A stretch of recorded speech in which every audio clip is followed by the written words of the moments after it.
quand le mot commence par voyelle. OK? Commence par voyelle. Par exemple, tu peux dire the apple. Mais tu ne peux pas dire the school.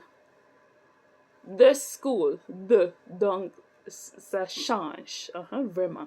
Donc, the school, the apple. The school or the book. Ouais?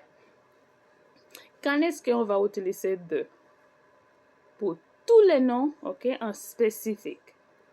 Si on sait qu'on parle de cette boîte, OK, ça va être la boîte, n'est-ce pas? Même chose en français, la boîte. Donc, the box. The box. Oui, c'est spécifique. Singulière, c'est une boîte, donc the box. Si c'est en pluriel, the boxes, le même mot. OK? Donc, ça va être pour singulier ou pluriel en anglais.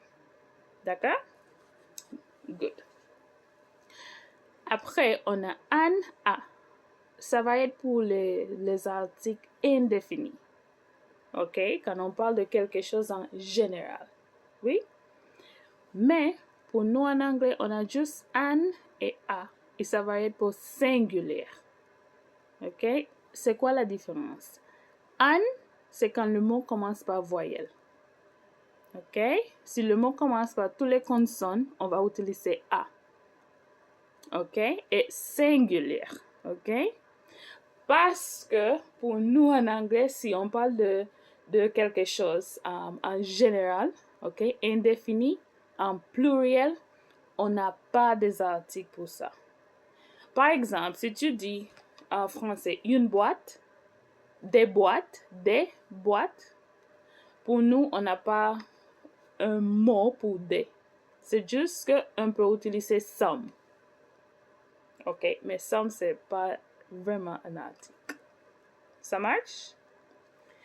OK, il y a des exceptions. Parfois, le mot commence par une voyelle, mais c'est comme fort. La prononciation, c'est fort. Donc, tu dois utiliser A.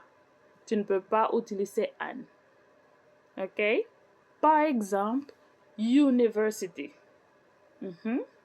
A university. OK? Mais tous les autres, ça va être an. Je sais qu'il y a beaucoup de choses, mais est-ce que ça va?